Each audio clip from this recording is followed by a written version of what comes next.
That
is needed to sustain our spirit nourished.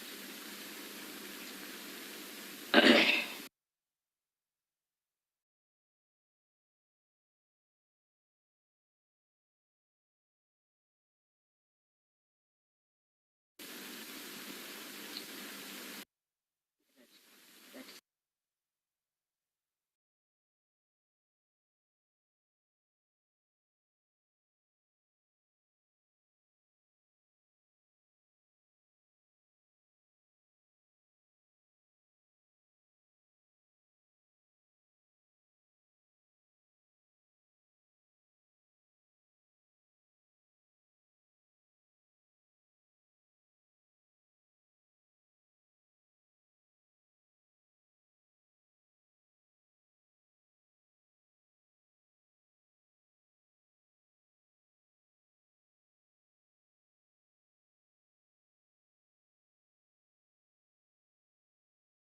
is needed to sustain our spirit nourished.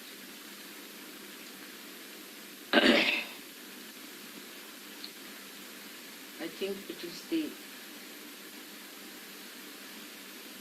quality of wisdom which is still lingering or is manifesting in many Australians' wisdom part, which many have lost because they have taken to the gross side of materialism.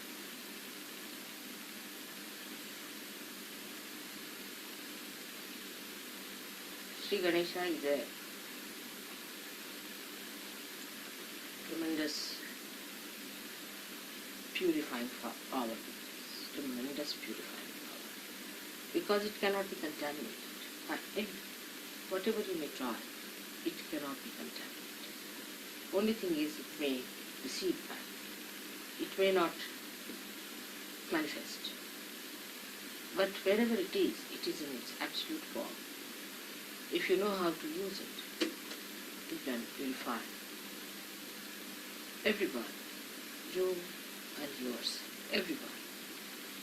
So the responsibility of Australians, one must understand, is very big, because they are living in a country which is ruled by Sri Ganesha. So first they have to maintain their purity of their being. Many people sometimes think that purity is only limited to the gross side, that you lead a sensible sex life is sufficient. It is not so. That's why Christ has said, thou shalt not have adulterous eyes. Meaning, your eyes should be clean. And as you know, eyes represent your ego and superego both. So, when he said that your eyes should be clean, he meant that your thoughts should be clean. Now, what is the generator of your thought? We have to go deep into it and see how thoughts are generated. The brain of human beings, as you know, is like a pyramid. Is elevated to a central point here in a conical plane. Is the epitome, is the Brahman. And when this mind elevates to that state in human beings, it goes into a tremendous change of its reactions to its environment. For example, an animal, if he sees a thing, he doesn't think about it. There's no reaction to it. But only in human beings this reaction takes place because of his conical brain, let's say, that this attention that's coming in goes into a parallelogram of forces, because we have two types of densities in our brain. There is also refraction. And because of refraction, this parallelogram of forces acts in such a way that your attention goes out. And the attention that goes out reacts. And when it reacts, the thought waves start coming into us. You must have seen a lake. If you drop a stone in a lake, the waves start. Right? And they come to the shores of the lake. And then it is the shore that gives it another wave which goes back. In the same way, when human beings look at anything, they put attention to it, there's always a reaction that comes. Now, according to Christ, we have to have a non-adulterous society. There should be no adultery. The word adultery is, in the pure sense, is not so bad. Adultery means there should not be any mixture of what it exists. Simple as that. When we say there's adulteration in the milk, we mean that it's not purely milk, but it's something else in it, all right? So, when you look at things, say this is a ball. The ball is a ball, that's all. What is there to think about?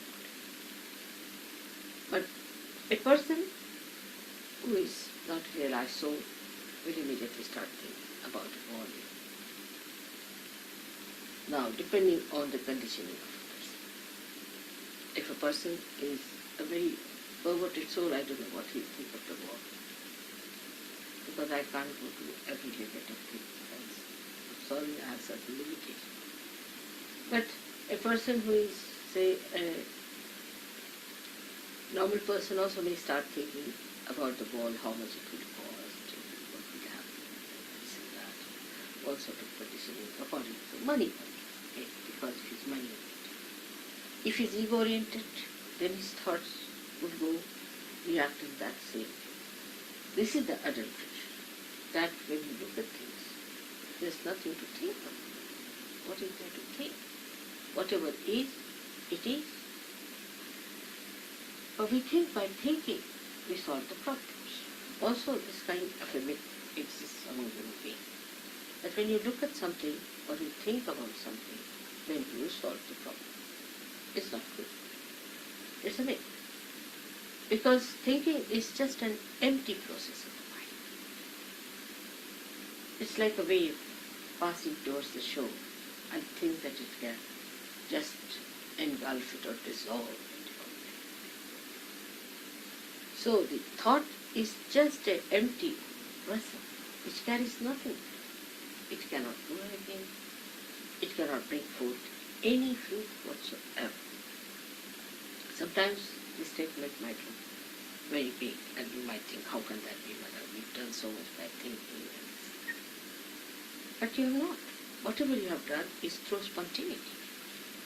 Because the unconscious has helped you. has given you the ideas, inspiration. You have done everything through inspiration and not by your own thinking. Now there, we do not want to agree, because then we have to give up our ego, because we think, oh, we have achieved it through our thing. But when you think too much like that, then what happens? The unconscious gives you the necessary information, because it has compassion, it has love for you. And suddenly you find something there. You are just pushed into that corner where you find it. And for this we must know Einstein is the person who says that the theory of relativity dawned upon him from somewhere else, because whatever is known is already there. And whatever is unknown, you cannot find out by this brain, which is thinking, but by the brain which is enlightened. Now one, he said, thou shalt not have adulterous eyes. Of course, the adultery, as we understand, is that we should not have lust in our life. But I would go still further to say that our attention has to be so pure that we should not have any return, idea of return coming to us from a particular thing, but just enjoying, just the joy part. If I see a beautiful thing, then I'm just enjoying. Not that I should possess it, nor should I think about it, nor do I need that I should repeat it. Just enjoy it as it is. Maybe if you just enjoy it, you will just feel it again. That's the capacity one should have of purification. So, sometimes people think that Sahaja Yoga is a very Victorian sort of a system in which you can't lead a life like this, and the freedom we have achieved, the abandonment we have achieved, we cannot enjoy such. But this virtue or this righteousness that we have condemned so far is really the sustainer of it. Is our quality, is our gold, is our wealth, is our property, is our security, which we have lost. And we have to just again have a cleansing. It is there. Because if it is fundamentally eternal, it cannot be lost. It cannot be permanently destroyed. It's like you have seen a brass metal or something like that that's covered with that possibly black, red, yellow, every sort of a color. And again you polish it out, it comes back. But if it is gold, it is untarnished. It is untarnished. But if gold is allowed to rust in the dirty gutter or something, you cannot see. It's covered with all kinds of things, and you think it's just finished now. It's not there. It exists all the time. Our innocence exists within us. It's not lost. It's there. Only it's covered, just like the sky can be covered with clouds. It is covered now because of the atmosphere, because of the way we try to dent it through all kinds of things. That's why I say don't feel guilty. Because if you feel guilty, then you have a hand which is weak, a mind which is wobbly, and then you don't want to cleanse it. But it exists all the time within us, untarnishable. It exists within. You have to just get to it. Now Sri Ganesha is the one who does that job for us. He is the one who cleanses it. That not he is the embodiment of purity, but he does that job. Only a person or only the deity, which is the embodiment of purity, can do it. As like you can see a soap. Soap is the one which is in quality, is a pure thing, and it purifies too. Supposing it is not pure, can become contaminated. In the same way, our innocence is absolutely pure. So it is our innocence itself cures our sins. Just see that. The one which is lying under, which we have always repressed, which we have undermined, which we have not respected, comes to our help and shines with us. It's such a great blessing that we have so many eternal things existing in us. Otherwise, human beings would have been finished long time. There would have been no trace of human beings the way they are playing about with their chastity, with their real power of their character. So, when it is very much always impressed in every religion that you have to lead a proper life, slave life. The reason is this gold that is within you must be made to shine. And the brilliance of such a gracefulness. You can see a person who leads a very fast life, as you call it, a shallow pace, a sad life, and all kinds of unhappy lines on his face. But a person who starts shining one's own being with that wisdom and that purity beams, absolutely beams with the luster of Sri Ganesh, the innocence of Sri Ganesh, his playfulness, his joy, enjoying, the way he enjoys joy, the way he manifests joy. He is the source of all joys in the world. Now, in English language, there are no names given to joys. There's only one word, joy. And I find it sometimes difficult to describe the different kinds of joy that we can have at different levels of our evolution. But when you get to your sasana, the joy is called Niranand. Nira. Now Nira is my name in that. Anand means joy. Nira means that there's nothing else but joy. It's complete joy. No reaction. Just some burst in joy. That quality also evolves through the quality of Sri Ganesh. It's the Sri Ganesh who evolves that quality of Niranand within us. He goes into evolution gradually. As you see, up to Agachakra, he becomes Kapasana. That doesn't mean that he goes into evolution, but we can see a seed going into that tree. And ultimately, what we find, that we're sitting on top of that tree and enjoying like children. The joy that our Heavenly Father has bestowed upon us and His Sastra. Now the puja part of it, one should understand, is very important in surgery. But everybody should not be exposed to puja to begin from 2 points of view. Sometimes the people who come to puja actually are not really worthy of it, not worthy of it. And then they react. They react to puja. You think, why this puja and this subservient and all sorts of things.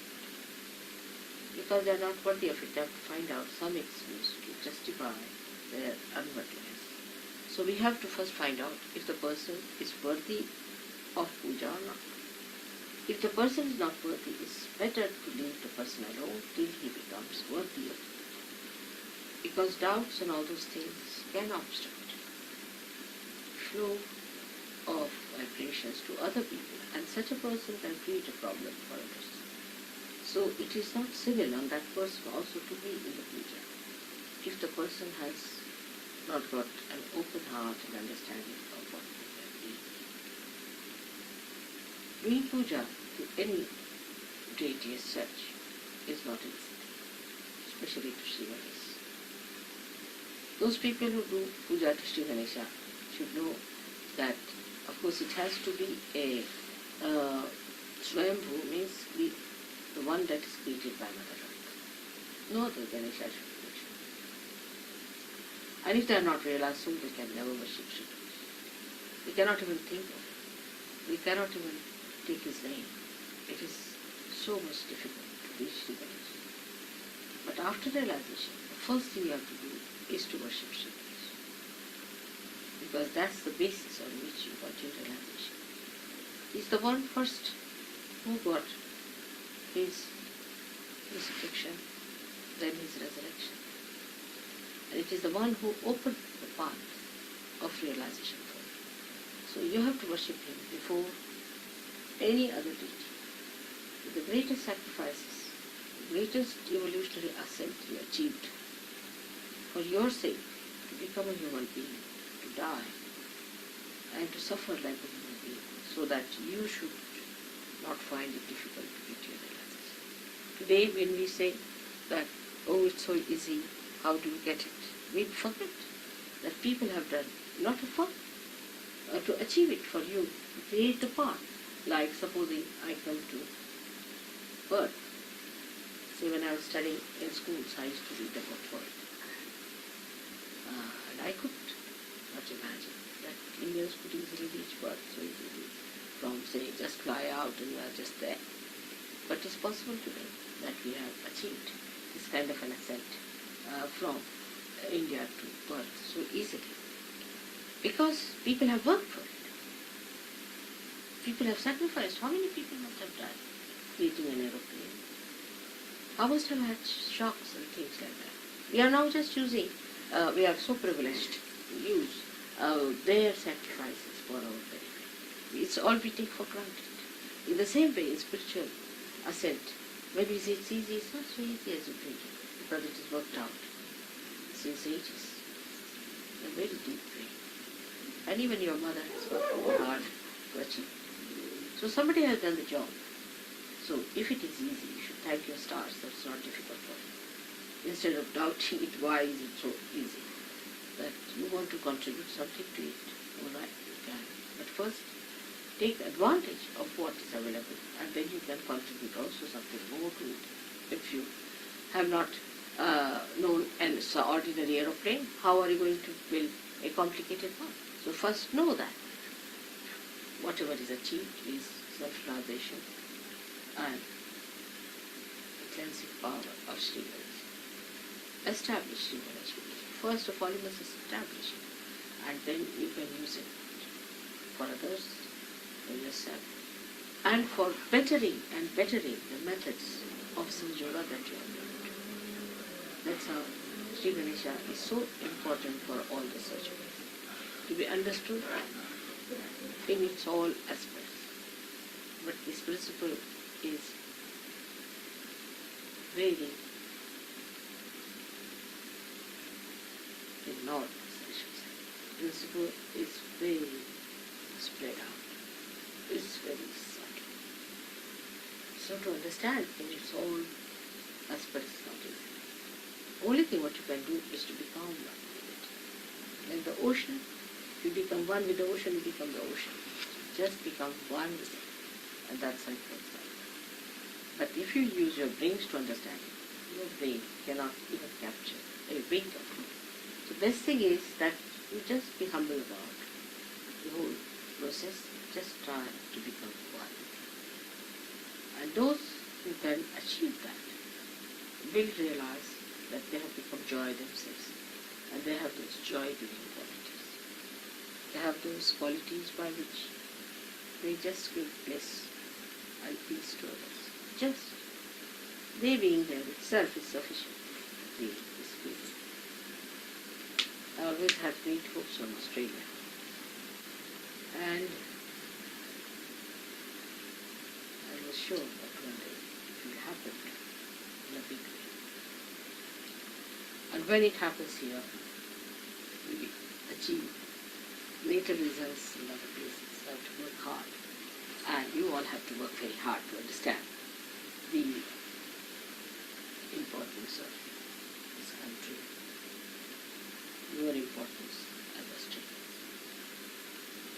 Just before puja, I would like you, anyone who has any genuine question, should ask it, because I don't want that at puja time we should have it. If you have any question.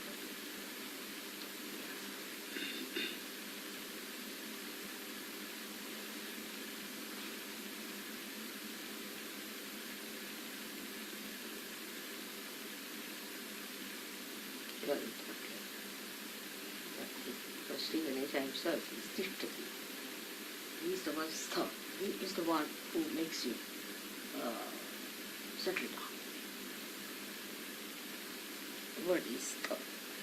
Like Grahastha, the one who is a householder, is the one who stays in the house. He makes you stay or makes you stay. Established. No. Established also. So it's about.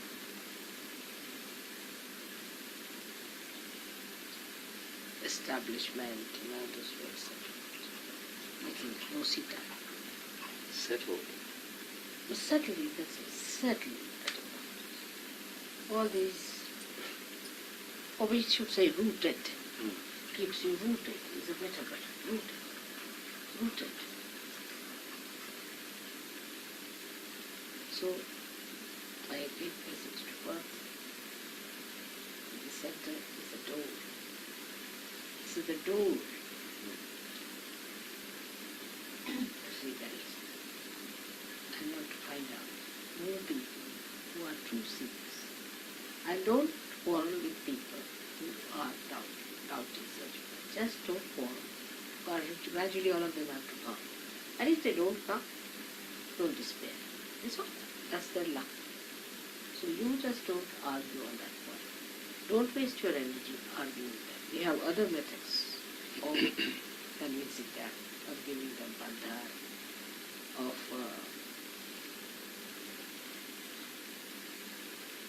all the Nirmala Vidyas that you do. So you don't get disturbed and you don't get angry because they are ignorant. And you must know your past also, how you behaved towards Sajo by the way. And then you will be kind to them. Be kind. Gradually everyone has to come, those who are seekers will see that they are all in before they close the doors.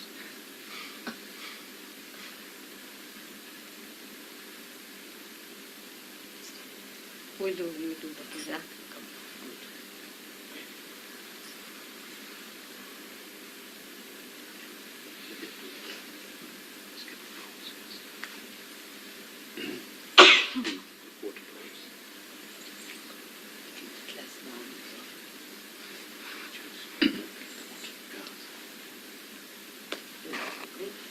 Very good.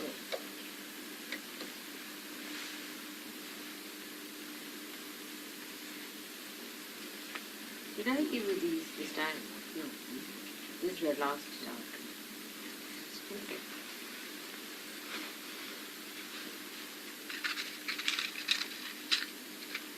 This cluster comes from cigarettes.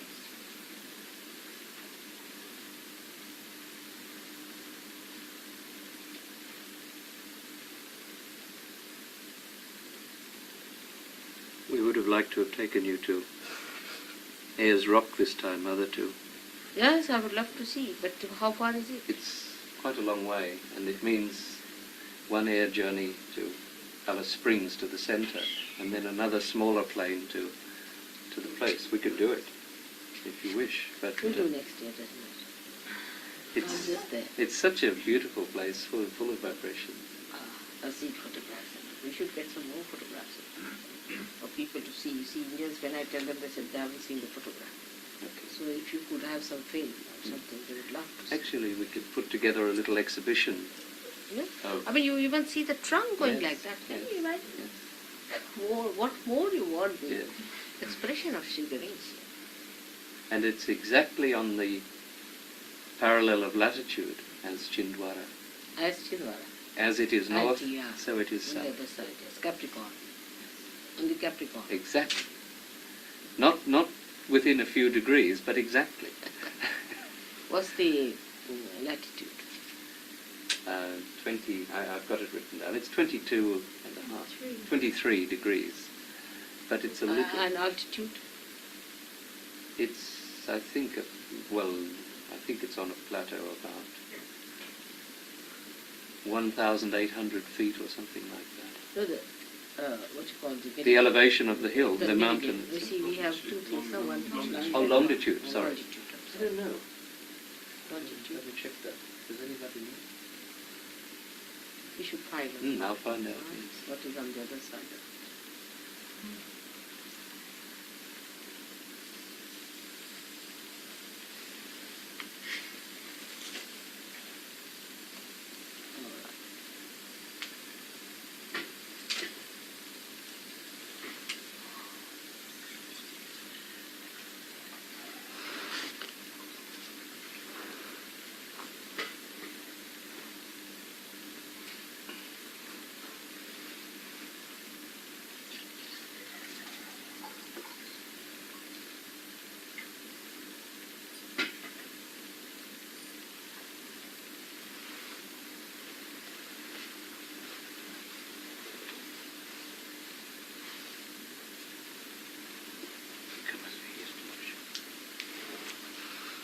Shall we begin by saying your mantras, Mother, and Pardon? then shall we begin with your mantras and Sri Ganesha's mantras? Yes, Sri Ganesha's mantras is all right. So I do sing Sri Ganesha's mantras.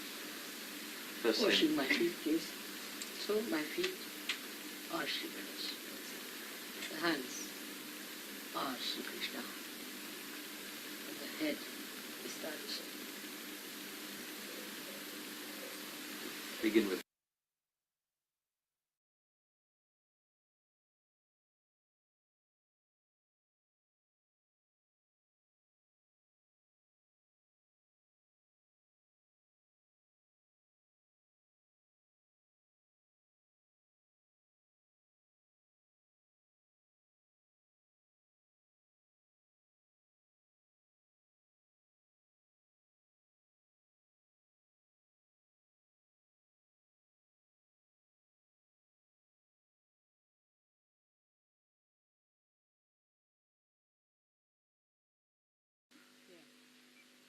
అది మహాగణేశాత మంత్రం అది మాత్రం విశేషం. We take the mantra of Sri Mahaganesha. Om Tameva Sakshat Sri Mahaganesha Sakshat Sri Adi Shakti Mataji Sri Nirmala Devi Namo Namah.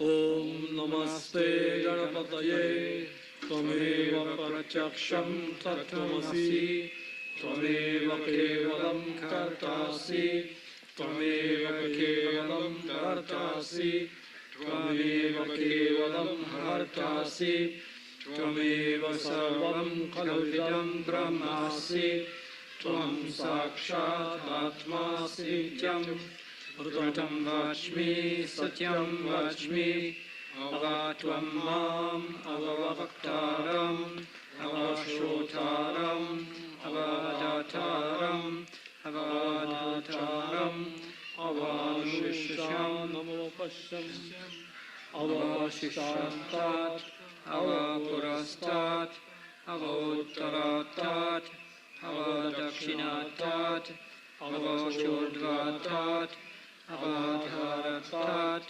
Sarvatomam Pahi Pahi Samantat Tvam Vanmayastvam Chinmaya Tvam Anandamayastvam Brahmamaya Tvam Satchidanandadvidyosi Tvam Pratyaksham Brahmasi Tvam Jnanamayo Vijnanamayosi Sarvam Jagadidam Tvato Jayate Sarvam Jagadidam Tvatastishtati Sarvam Jagadidam Tvayi Ayamishyati Sarvam Jagadidam Tvayi Pratyeti Tvam Bhumi Rapo Nalo Nilo Nabha Tvam Chatvari Vakpadani Tvam Gunatrayatita Tvam Dehatrayatita Tvam Kalatrayatita त्वां मूलाधारस्थितोऽसि नित्यं त्वां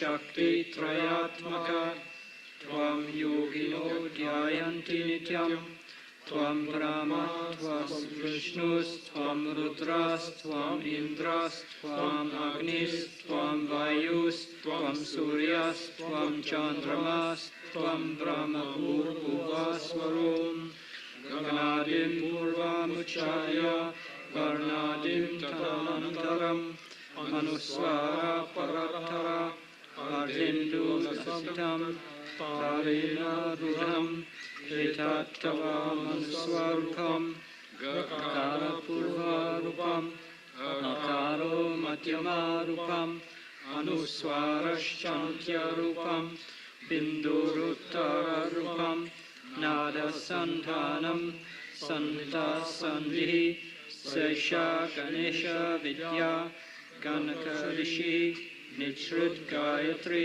छन्दः गणपतिर्देवता ॐ गं गणपतये नमः एकदन्ताय विद्महे वक्रतुण्डाय धीमहि तन्नो दन्ती प्रचोदयात् एकदन्तं चतुर्हस्तं पाशम् अङ्कुशधारिणं रदं च वरदं हस्ते बिभ्राणमूषकध्वजं रक्तं लम्बोदरं शूर्पकर्णकं रक्तवाससं रक्तगन्धानुलिप्तङ्गं रक्तपुष्पैः सुपूजितं भक्तानुकम्पिनं देवं जगत्कारणम् अच्युतम् आविर्भूतं शशुष्टजौ प्रकृतिः पुरुषात् परम् एवं ध्यायातिनो नित्यं स योगी योगिनां वरः नमो व्रतपतये नमो गणपतये नमः प्रमथपतये नमस्ते अस्तु लम्बोदराय एकदन्ताय विघ्ननाशिने शिवसुताय श्रीवरदामूर्तये नमः साक्षात् श्री आदिशक्ति भगवती श्री निर्मला देव्यै नमो नमः।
भजेऽहं वातापि गणपतिं भजेऽहं वातापि गणपतिं भजेऽहं वातापि गणपतिं भजेऽहं वातापि गणपतिं भजेऽहं वातापि गणपतिं भजेऽहं वातापि गणपतिं भजेऽहं वातापि गणपतिं भजेऽहं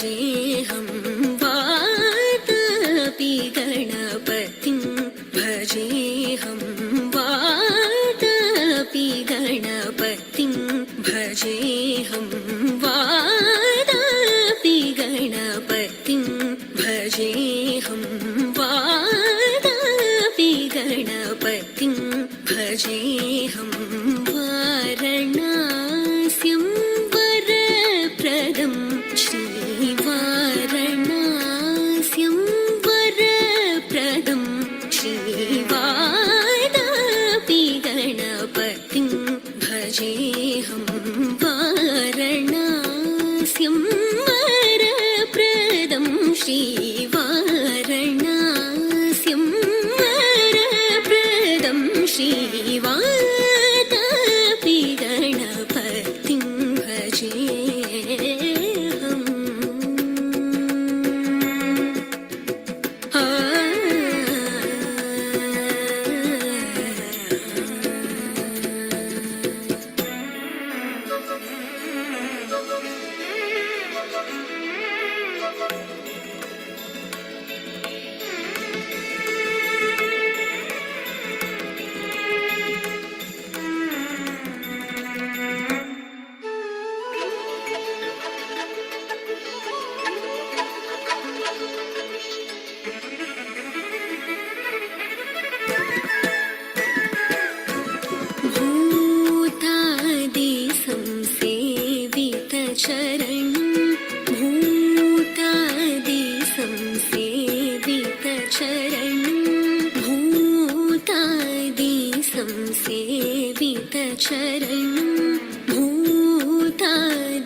कराम्बुजपाशवीक्षापूरं कलुषविदूरं भूताकारं हरादिगुरुगुहतोषितबिम्बं हंसध्वनिभूषितहेरम्बं वादापि गणपतिं भजेऽहं वारणास्यं वरप्रदं श्रीवातापि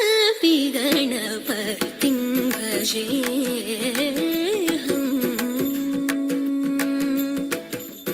गणपतिं भजेऽहम् भजे